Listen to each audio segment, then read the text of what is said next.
오늘은 뉴스 게임을 첫 순서로 올렸습니다. 연휴가 끝나자마자 정치권에 큰 이슈가 많아서요. 스페셜 게스트 두 분을 초대했습니다. 국민의힘의 김경진 동대문 을 당협위원장 그리고 개혁신당의 조응천 총괄특보단장 어서 오십시오. 안녕하세요. 연휴들은 잘 보내셨습니까? 네. 예, 잘 보냈습니다. 어째 두 분 다 좀 까무잡잡하신 것 같아요. 사실은 긴 연휴 끝에는 꼭 큰 사건 사고가 하나씩 터지곤 했어요. 근데 이번에는 정치권의 큰 이슈가 하나 터져서 어제 시끌시끌했습니다. 앞서도 잠깐 전해드렸습니다만 인터넷 언론 뉴스토마토가 보도한 건데 제가 크게 두 파트로 나눠서 잠깐 요약을 하고 갈게요. 먼저 한 파트는 김건희 여사 공천 개입 의혹이죠. 2022년 재보선하고 지난 2024년 총선에서 김건희 여사가 김영선 전 의원을 도왔다. 사전 정보도 주고 조언도 줬다. 그리고 그 중간에는 김영선 전 의원도 잘 알고 윤 대통령 부부도 잘 아는 명태균 씨란 인물이 끼어 있다. 이제 이게 한 파트. 다른 파트는 뭐냐면 개혁신당으로 불똥이 튀어요. 국민의힘 공천 탈락에 열받은 김영선 전 의원이 김건희 여사 텔레그램을 들고 개혁신당 사람들을 찾아갔다는 거예요. 내가 이걸 폭로를 하겠으니 나한테 비례 1번이나 3번을 달라. 이런 요구를 했다는 거죠. 하지만 김종인 공관위원장이 뒤도 안 돌아보고 단칼에 거절을 해서 없던 일이 됐다. 이제 이게 파트 2입니다. 근데 파트 1하고 파트 2 중에 사실 더 중요한 건 파트 1인데 파트 2는 개혁신당 인사들을 통해서 어느 정도 사실 확인이 좀 됐습니다만 파트 1은 당사자들이 다 부인하고 있는 상황. 심지어 언론사 고소까지 한 상황. 여기까지가 진행 상황입니다. 먼저 파트 1을 좀 들여다볼게요. 명태균 씨가 누군가? 대체 명태균은 누군가? 김경진 의원님 들어보셨어요, 그분? 잘 모르는 사람이고요. 다만 작년이죠. 작년 연말에 제가 혁신위원 할 때 예. 그런 분이 계시다는 얘기를 전해서 들은 바는 있어요.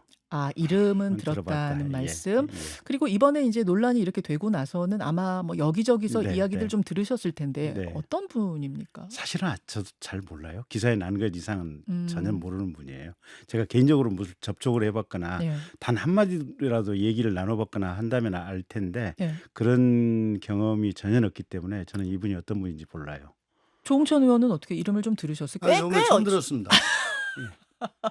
MC라고 하다가 네. 명태균이라고 네, 하니까 저 누구야? 라고 네. 했더니 경남 쪽에서는 상당히 알려진 사람이라고 예. 이번에 처음 들었습니다. 그러니까 지금 기사에서 나오는 이야기들을 종합해보고 또 여권에서 흘러나오는 이야기를 종합해보면 경남 쪽 정치권에서는 영향력을 크게 행사하는 인물이고 좋게 말하면 컨설턴트고 좀 어떻게 보면 정치 브로커, 선거 때 활동하는 이런 인물들이다라는 이야기가 지금 들리는. 그리고 윤 대통령이 대선 당시에 어쨌든 TK 쪽 경남 쪽에 뭔가 거기서 활동을 하기 위해서는 그런 유력 인사들과 접촉을 해야 됐기 때문에 그때 인연이 닿았다. 이렇게 지금 얘기되고 있는 거 맞죠, 김경진 의원님? 예, 대선 때야 이게 누구나 이게 캠프로 한 사람이라도 더 모아야 되는 것이 선거의 현실이다 보니까요. 또 대통령 본인이 이분이 어떤 식으로 정치를 하는지 또 어떤 식으로 사회에 영향을 미치는지 그건 후보 상태에서 알기가 쉽지가 않거든요. 그래서 이분이 사회적인 영향력도 크고 네. 많은 사람에게 당신을 선전해 줄 수 있습니다라고 하면 선거 나가는 후보 입장에서는 저 좀 도와주십시오 하는 게 인지상정이기 때문에 아하. 아마 그런 프로세스를 통해서 아마 알게 되지 않았나 싶습니다. 지금 국민의힘의 입장은 일단 윤상현 그 당시 재보선 때 공관위원장 입장은 명태균 씨 허장성세 같다. 네. 그러니까 이분이 대통령 이름도 팔고 김건희 여사 이름도 팔면서 이렇게 다닌 거 아니냐 이렇게 지금 보는 것 같은데 맞습니까? 저도 일단 뉴스토마토에서 이제 밖으로 내보낸 녹취록 음성 파일을 들어보면 예. 지금 그런 느낌이 나잖아요, 보면. 허장성세? 예. 허풍? 일단 자기가 진짜로 뭘 알아보고 진짜로 어떤 분하고 교류를 하고 그분에게 영향력을 미칠 수 있으면 절대로 그 사람 얘기를 안 하거든요. 내가 조용히 알아볼게요. 찐이면은 오히려. 그렇죠. 이거 아마 가능성이 상당히 높을 것 같습니다. 네. 뭐 이렇게 얘기를 하지 내가 누구를 압니다. 내가 누구 장관을 압니다. 내가 이 실무자를 압니다. 내가 대통령을 압니다. 높은 사람을 알면 안다고 하는 말이 자주 나오면 나올수록 예. 사실은 그 사람의 언동의 진실성은 많이 좀 반감이 되는 거죠. 허장성세, 허풍을 떤 게 아니냐라는 것에 대해서 조홍천 의원은 어떻게 보세요? 글쎄요. 이건 뭐 지금 증거로 밝혀진 게 없고 전원 아닙니까? 지금까지 나온 게. 음. 그걸 기초로 해서 뭐 이렇다 저렇다 판단한 건 좀 위험하다고 생각합니다. 마침 명태균 씨가 뭐 어제 민형사상 고소하고 소송 제기를 했다고 그래요. 언론사 상대로. 예. 네. 전 정말 왜 했지? 라는 생각이 자기 발등을 찍는 짓인 것 같은데. 그건 무슨 말씀이십니까? 그러면 저 그 텔레그램이 예. 김 전 의원과 김 여사 간에 이루어진 게 아니고 자기하고 김 여사 간에 이루어진 거다. 예, 뭐 그리고 뭐 김해로 가라고 한 것도 아니고 뭐 지원을 해주겠다 한 것도 아니다. 예. 허위 사실이다. 예, 예. 뭐 이런 얘기 아닙니까? 예, 그러면서 고소했죠. 예. 그러면 최소한 자기하고 저 김 여사하고 주고받았던 텔레그램은 수사기관에 내놔야 될 거 아니에요. 수사가 시작되면 내놔야 예. 내놔야 되고 아니라는 뭐, 걸 입증하기 위해선. 예. 뭐 자기가 고소를 했으니까 거기다 민사까지 했으니까 예. 허위 사실이라고. 예. 그러면 자기가 갖고 있는 자료를 갖다 내놔야 될 겁니다. 안 내놓으면 그 고소 왜 했어라는 얘기가 나올 거고요. 통상 이런 경우에는 예. 어쨌든 그 스테이지 1에서 보면은 굉장히 허장성세건 뭐건 간에 그 시계열적으로는 그 톱니바퀴가 딱딱 맞아 들어가거든요. 그래서 뭔가 있는 거 아니야? 라고 충분히 생각을 할 수 있는 상황이죠. 거기에다 대고 자기가 먼저 고소를 해버리면 네. 뭐 아마 대개의 경우는 있던 것도 숨기고 뭐 포렌식하고 뭐 이렇게 하는 게 마땅한 상황인데 느닷없이 자기가 먼저 고소를 하니까 이게 도대체 뭐냐. 그런 면에서는 조금 판단을 잘 못하거나 아니면 허장성세가 있는 거 아닌가 그런 생각을 할 수 있을지 몰라도 그 22년 재보궐 당시에 자기가 역할을 했다. 그게 허장성세냐 여부는 이제 고소했으니까 밝혀지겠죠. 사실은 지금 근데 국민의힘에서 명 씨를 허장성세라고만 보기는 좀 의아한 게 뭐냐면 사진 좀 보여주십시오. 대통령 취임식 당시 사진인데 저희가 지금 동그라미 유튜버 레인보우로 보여드리고 있습니다. 빨간색 동그라미 안에 표시한 인물이 이분이 이제 명태균 씨인데요. 모자를 쓰고 앞쪽 빨간색 동그라미 속에 어르신이 윤석열 대통령 부친입니다. 부친의 뒤줄에 이분이 딱 재석하고 있어요. 김경진 의원님, 저는 뭐 취임식 초대도 못 받았습니다만 죄송해요. 지금 저 자리 되게 좋은 자리 아니에요? 근데 예. 제가 팩트 체크를 한 건 아닌데 예. 아마 대선 캠프에 이게 공식 뭔가 이름을 올렸다는 것 같아요. 명태균 씨가. 예. 그러다 보니까 아마 저 자리 초청 대상이 되지 않았나 싶고요. 캠프에 예. 직함이 있었기 때문에. 네, 그 얘기는 결국 가깝다는 거 아니에요? 아니 근데 캠프에 있어도 사실은 후보 얼굴 한번 못 본 사람들이 태반입니다. 그렇게 됩니다. 대선 때는.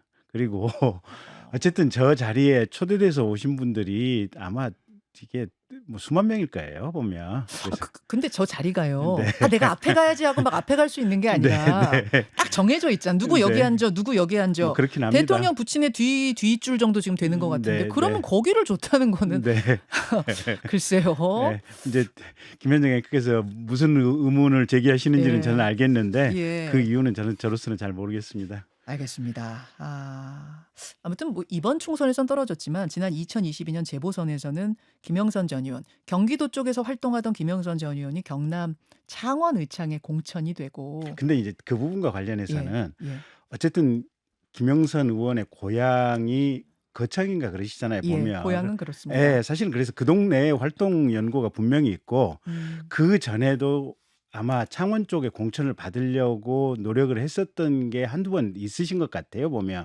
그래서 김영선 전 의원이 최소한 이 창원 쪽에서 국회의원을 해야겠다고 하는 것이 아마 고즈음 2020년, 22년 요 즈음에 김영선 의원의 의중이었던 것 같아서 그게 그렇게 특별한 상황은 아닌 것 같아요. 그리고 거창 연구면 거창에 가야죠. 왜 창원을 갑니까? 아니 근데 이제 재보궐선거가 창원에 있으니까. 그러니까 마침 거기에 예. 자리가 비니까 예. 요번 재보궐 기회에 어떻게든 그 바치 한번 달고 싶다. 그런 생각이 생겼겠죠. 뭐 거창하고 창원은 말 뭡니다. 그 당시 그 재보선 당시에 김영선 전 의원이 그 국민의힘 텃밭인 그곳에 공천되는 걸 놓고 이런저런 여의도에 소문은 좀 있었죠, 조홍천 의원님? 글쎄 왜 그 고향에 있던 사람이 저렇게 가지? 나는 경기도 고향. 예, 의아하다. 뭐 센 동아줄을 잡았나 보다. 뭐 그런 정도로 우리끼리 그냥 우린 그때 뭐 민당이었으니까 뭐 그렇게 얘기를 했던 기억이 납니다. 그러니까 지금 요런 정황들이 뭐 저 아까 취임식의 자리 배치라든지 왜 김영선 전 의원이 그때 거기에 갔어 뭐 이런 내용들이 합리적인 의심, 정황상 의심은 가는 면이 있긴 있어요. 다만 뉴스토마토 그 파트 1을 입증하려면 결정적인 물증이 나와야 되는데 지금 그걸 그 언론 매체가 확보한 것 같지는 않죠. 있으면 벌써 공개를 했겠죠. 글쎄 뭐 직접 증거가 뭐가 있을까요? 명태균 씨와 그 김건희 여사 목소리라든지 그러니까 메시지라든지. 김건희 여사 혹은 뭐 저 대통령님 하고 뭐 직접 통화한 녹취 뭐 그런 게 있다는 건 뭐 빼박이겠죠. 그렇죠. 예. 지금 그런 거에 나온 건 아닌 상황인데 혹여라도 나온다면은 이거는 뭐 국정농단급 메가톤급 사건이다. 이게 이제 조국 대표 또 어제 발언이긴 했습니다. 어떻게 보세요? 아니 근데 이게 명태균 씨가 그렇게 영향력이 있고 또 김영선 의원하고 전 의원하고 김건희 여사하고 관계가 그렇게 깊다면 사실은 이번 국회의원 선거에서 공천이 안 될 리가 없잖아요 보면. 재보궐이야 정말 이렇게 좁은 몇 군데 안 되는 데서 하는 거고 이거는 전국적으로 공천할 자리가 그만큼 많은데 이게 당연히 그냥 원천적으로 내부에서 탈락을 했던 거 아니에요 보면. 그렇죠. 그래서 이게 시즌 2 아까 말씀하신 그걸 가지고 이게 전제를 해보면 시즌 1도 나름대로 지금 김영선 의원이 창원에서 그 전에 공천 받으려고 했던 것 지역구인 점, 그다음에 다선 의원인 점, 여성인 점 몇 가지를 고려해서 아마 시즌 1 공천이 이루어졌다라고 봐야 될 것 같고. 22년. 예.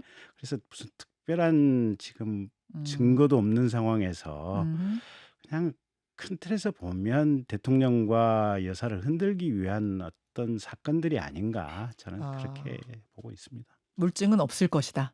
물증이 있으면 진즉 나왔어야죠. 진즉. 뉴스토마토가 사실은 그 전에 벌써 한 일주일 열흘 전에 이게 보도가 나왔었잖아요. 첫 보도가 있었어요. 예, 그리고 보도하면서 다음번 후속 보도 있는데 그때 물증이 나올 것처럼 그 뉘앙스를 풍기면서 얘기했잖아요. 근데 물증은 안 나오잖아요 보면. 직접 물증은 안 나왔죠. 명태균 씨와 다른 사람의 대화가 나온. 알겠습니다. 그 조홍천 의원 의견도 좀 듣고 가죠. 만약이라도 직접 물증이 나오면 이거는 진짜 메가톤급 그럼요. 사건은 맞아요. 네. 어쨌든 우리는 그 고랑과 의무가 같이 가야 된다고 생각을 합니다. 근데 이렇게 사인이 개입을 해가지고 공당의 공천을 좌지우지한다면 뭐 의무는 하나도 없고 권한만 행사하는 더군다나 거기에 공관위원장이나 뭐 정식 라인이 있을 건데 그 사람들을 허수아비로 만드는 그런 일이기 때문에 그건 굉장히 심각한 일이죠. 어제 근데 어떤 패널 분은 그러시더라고요. 김건희 여사도 민간인이다. 민간인이 그냥 조언할 수 있는 거 아니냐? 뭐 이런 말씀도 하시더라고요. 글쎄 조언이야 하겠지만은 뭐 저 통화 내용처럼 윤핵관들이 뭐 다른 사람으로 밀어붙이는데 그걸 꺾고 대통령하고 직접 통화하고 뭐 이래가지고 내가 관철을 시켰어. 이건 완전히 다른 거죠. 알겠습니다. 이게 이제 그 기사의 파트 1이란 파트 2는 이제 개혁신당으로 불똥이 튀어요. 불똥이 튀어요. 이제 나름 자기 나름대로는 억울했던 김영선 의원이 이 김건희 여사와 주고받은 문자를 가지고 개혁신당 인사들을 찾아간 거죠. 이게 7불사 회동이라는 건데 내가 김건희 여사 공천 개입 의혹을 폭로할 테니 나한테 개혁신당의 비례 1번 아니면 3번을 달라. 이렇게 요구를 했다. 조홍천 의원님 그때 개혁신당 그때도 계셨죠? 그럼요. 기억나세요? 7불사는 요번에 처음 알았고 그런 절이 있다는 거를 어저께 뭐 김용남 의원이나 허은하 대표도 다른 방송에 가지고 말씀을 하셨는데 기억을 되짚어 보니까 네. 29일 날 칠부사를 갔다는 거 아닙니까? 네. 3월 1일 오후 2시에 종로에 출마한 금태섭 의원 네. 그 선거사무소 개소식이 있었습니다. 네.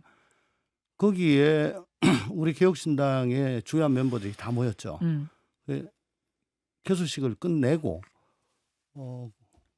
그 후보 방이 따로 있어요. 거기 이제 모여가지고 네. 얘기를 했는데 그때 이 얘기가 나왔습니다. 아, 이준석 의원이 이준석 예, 대표가 예, 예. 네. 취지는 김건희 여사의 말을 듣고 김해로 옮겼는데 컷오프돼서 완전히 뭐 열받았다. 근데 그 관련 증거가 있다고 한다. 근데 이걸 자기가 뭐 기자회견도 하고 이렇게 하고 싶은데 개혁신당에서 3번을 달라. 비례 3번. 예, 저는 1번 얘기는 못 들어봤고요. 네. 라고 해서 어떻게 생각하냐. 그 저는 명색이 당명에 개혁이란 걸 넣었는데 예. 이런 식으로 하는 건 맞지 않다. 딱 잘라 거절하셨어요. 그럼요. 그리고 또 이게 뭐 얼마나 확실한 건지 뭐 내용이 뭔지 폭로의 내용이 뭔지 예, 그거를 굳이 뭐 파고들 필요도 없이 이건 굉장히 구리다. 구리다. 아, 구리다라고 그 회에서 그러셨어요. 그러니까 예를 들면 구리다. 구리다. 구정치적인 냄새가 너무 나는 거죠.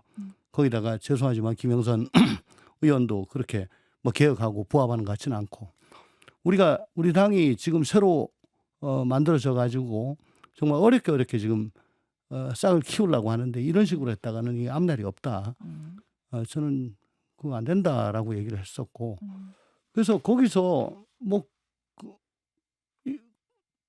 그걸 조건으로 해가지고 뭘 우리가 주겠다 이런 얘기는 아예 전제부터 아니었습니다. 이렇게 하겠다라고 하는데 어떻게 할까요? 어떻게 할까요? 그래서 저뿐만 아니고 다른 분들도 뭐 거의 비슷하게 그렇게 말씀을 하셨던 걸로 생각이 되고. 김영선 의원만의 일방적인 제시이고 제안이고 시도였던 거예요? 아니면 개혁신당도 약간 좀 그래도 뭐 좀 딜을 해보려고 하다가 안 됐? 그때 우리가 어떤 상황이었냐면 김종민 의원이 나가버렸잖아요. 예. 새로운 미래로. 예. 그래서 5명에서 4명이 됐습니다. 현역 의원이. 5명이 돼야 공통 기호를 쓸 수 있는 걸로 알아요. 네. 그리고 선거 보조금도 확 튀는 걸로 알아요. 한 26억 나옵니다. 예. 그래서 한 명을 더해 가지고 5명이 되면 참 좋겠다라고 해서 저희는 그래도 이 개혁신당의 당명에 부합하는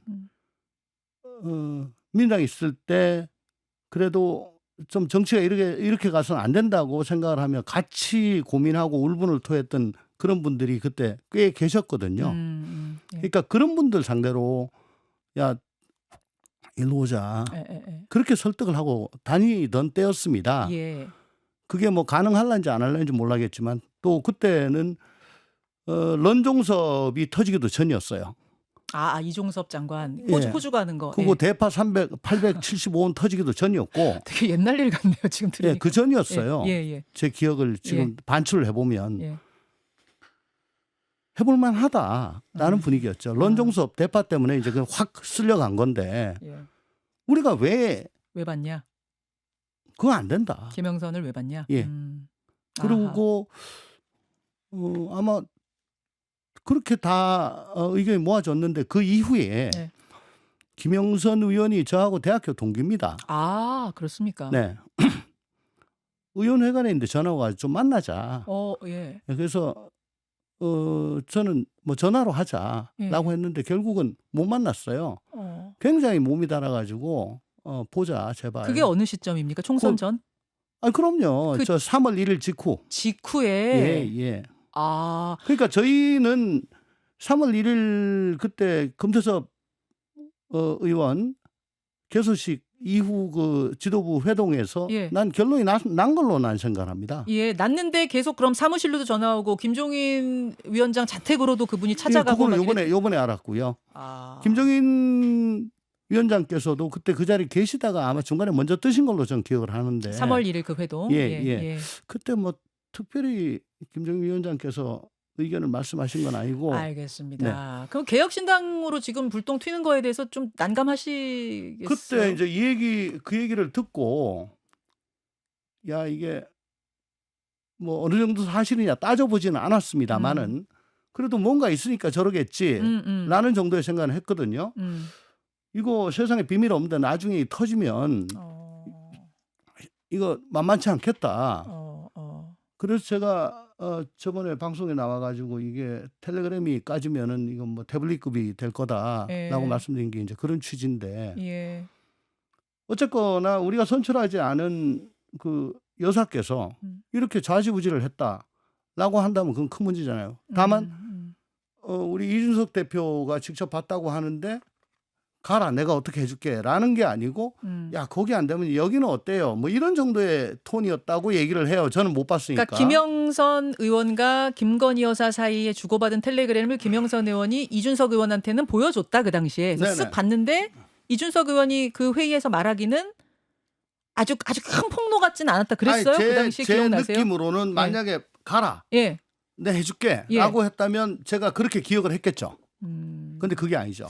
그리고 요번에 명태균 씨가 고소를 하면서 아주 웃기는 게 김 여사와 김영선 의원 간에는 텔레그램이 없었다. 그걸 자기가 어떻게 알아요? 그러니까 김영선 전 의원은 완전히 자기 통장에 있다. 이런 얘기인 것 같고 그 영부인하고 자기하고 텔레그램만 있다. 예. 이건 뭐 또 자랑하는 거지. 근데 이준석 의원은 지금 봤다는 거고 김영선, 김건희 여사 사이 그리고 문자를. 뭐 알겠습니다. 김 여사가 시간이 예. 일단 김경진 의원이 지금 듣고 계시는데 입으로 넘어가서 이야기 조금 더 나눌게요. 예. 국민의힘의 김경진 전 의원, 개혁신당의 조홍천 전 의원 두 분. 앞에서 그 김건희 여사 공천 개입 의혹 보도 관련해서 이야기하다가 뭐 그냥 시간이 가는 줄도 모르게 입으로 넘어왔는데 그 윤 대통령 지지율 얘기를 안 하고 넘어갈 수는 없을 것 같습니다. 김경진 의원님. 지지율이 각 여론조사마다 최저치, 뭐 수치는 달라요. 다르지만 그 기록 안에서의 최저치들을 기록한 추석 연휴였거든요. 어떻게 바라보세요? 전체적으로 지금 많이 안 좋죠. 많이 안 좋고 결국은 이게 정치라고 하는 게 이제 국민들의 마음을 움직이고 그 마음과 함께하는 국민들의 그 마음이 사실은 민심이잖아요. 보면 이 민심의 바다 위에서 움직이는 것이 지지율인데 결국은 대통령께서 국민들의 마음을 움직이는데 잘 못하신 것 같아요. 조언을 주신다면? 우선 첫째는 뭐 대통령실 홍보 관계자 발로해서 경로했다라고 하는 표현들이 많이 나오잖아요. 많이 나오죠. 대통령 경로하시면 안 돼요. 경로 좀 그만하셔라. 경로하셨다고 하더라도 옆에서 참모들이 제발 경로하지 마세요. 그거 화내실 일 말고 우리 차분히 생각 좀 해보세요. 대통령님 이렇게 말씀을 드려야 되고 우선 대통령 본인이 경로하시면 안 되고요. 경로를 혹시 한다고 하더라도 참모들이 그러지 마세요 하고 좀 옆에서 그냥 말려야 되고요. 이걸 성질낼 일입니까 하고 얘기를 들어봐야 될 일이지. 차분하게 얘기 좀 들어봅시다라고 참모들이 해야 되고 충고를 해야 된다. 그 전에 대통령이 성질내면 안 되고요. 근데 어쨌든 가령 일을 하다 보면 대통령이 모든 정보가 들어오니까 사실은 판단이 제일 정확할 수 있거든요. 대통령이 경로할 수도 있어요. 근데 그게 밖으로 알려지면 안 돼요. 국민들 입장에서 불안하잖아요. 보면 국민들은 대통령이 이게 결국은 그 수없이 많은 이해관계 집단 속에서 이걸 조율하느라고 정말 애를 쓰는데 국민들 때문에 애가 타고 정치하는데 정말 힘들게 하고 있다고 하는 그 안쓰러움을 국민들이 느껴야만 그래야만 국민들이 대통령을 사랑하고 국민들이 대통령을 애처롭게 느끼고 사랑해야만 지지율이 올라가고 그러면서 대통령이 정책 추진에 이 민심의 동력을 얻어가지고 정책을 추진해 가는 거 아니에요. 보면. 경로하는 대통령 말고 고민하고 성찰하고 이런 대통령의 모습을 보여야 한다. 모습이 국민들에게 다가가야 되는데 대통령 본인이 효율적이고 가장 정확한 방안을 알고 있는데 이게 해결이 안 되니까 경로했다. 이게 국민들한테 그 이미지가 전달돼서 네. 가면 네. 국민들 입장에서 이게 짜증이 나는 거거든요. 하하. 거기다가 이게 사실은 의료 문제도 네. 문재인 대통령도 결국은 하려다가 두 손 두 발 다 들고 나왔던 문제 그렇죠. 아니에요. 예. 윤석열 대통령도 이거 시작했으면 어떤 식으로든 간에 굉장히 영리하게 잘 풀었어야 되는데 이게 영리하게 잘 풀리는 사안 자체가 아니잖아요. 보면. 어렵죠. 어렵죠. 네. 그래서 결국은 국민들이 대통령이 불통이고 국민들과 소통이 없고 독단적이다 이제 이런 이미지가 하나 생긴 게 좀 있는 것 같고 두 번째는 아까 이제 일부에서 계속 얘기했던 김건희 여사 관련된 어디서부터 출발됐는지는 모르겠지만 국민 전체가 김건희 여사에 대해서는 좋지 않은 인식이 좀 더 많은 것 같아요 보면. 근데 이 인식이 어디로 이어졌냐면 윤석열 대통령의 집권의 기반이 공정한 대통령, 대한민국의 정의를 이끌어낼 수 있는 정의를 실현할 수 있는 대통령 이렇게 보고 우리가 뽑았는데 범여권 지지자층에서는 저 재판 가 있는 이재명 하나 구속 못 시키는 대통령이다 이렇게 가고 있고 또 민주진영, 진보진영 쪽에서는 민주당 지지자 쪽에서는 김건희 여사 자기 편에 대해서는 이렇게 되게 옹호하면서 관대하고 이게 어떤 정의 실현 당신을 뽑을 때 그 이유가 어디 있느냐 이제 이런 문제들이 겹치면서 지금 대통령의 지지율이 좀 빠져 있는 것 같아요. 예. 근데 김건희 여사 문제는 아까 일부 때도 그렇지만 사실은 이게 지금 의혹이고 뭐 답이 없는 문제들 아닙니까 보면 대체로 보면 뭐 명품백 문제도 법리상 이게 죄가 안 된다고 하는 게 법조계에 파다하지만 국민들의 정서를 건드리잖아요. 그러면 그 부분은 차치하고라도 첫 번째 부분 국민들에게 고뇌하고 정말 뭔가 안쓰러운 마음을 주는 이 느낌을 좀 줄 수 있으면 조금은 뭔가 좀 반등의 기회가 생길 수 있지 않을까 싶은데 김건희 여사가 등장하는 것도 좀 줄여야 한다는 여건일까? 그거는 제가 볼 때는 두 가지 옵션이 있어요. 네. 현재의 국민들 마음이 김건희 여사를 사랑하는 마음이 적기 때문에 줄이는 게 한 방편이 될 수도 있고 네. 아니면 두 번째로 네. 1년 365일 중에 360일을 나와서 고아원 어려운 데 가서 봉사활동을 계속해서 하는 거예요. 예. 그러면 두세 번은 뭐라고 뭐 시온이 가식이니 얘기를 할 수 있겠지만 예. 가령 두 달, 세 달 계속 반복해서 한다고 봐요. 그걸 예. 누가 비난할 수 있겠어요? 아, 매일 봉사활동을 네. 마포대교 말고 봉사활동하는 데 예. 같은 데 가라. 네. 뿌리 깊은 나무. 저 사람은 저렇게 하는 여사야. 이렇게 하면 예. 국민 누구도 비난할 수 없는 아니 정말로 이 국민을 사랑하는 배우자다. 이렇게 될 거 아닙니까? 야, 조홍천 의원님, 요 해법은 어떻게 보세요? 연못 구워. 예? 연못 구워. 그 아니, 뭐 왜 그러세요? 그렇게 그게 가능할 것 같으면 지금 임기 절반이 다 돼가는데 아직까지 그걸 안 했겠어요. 우리 저 대구에서 학교 다닐 때 항상 들었던 얘기가 나대지 말라는 겁니다. 지금 TK에서도 지지율이 확 빠졌잖아요. 부정평가가 훨씬 더 높은 걸로 이번에 나왔어요. 네. 나대기 때문에 그런 거예요. 나대.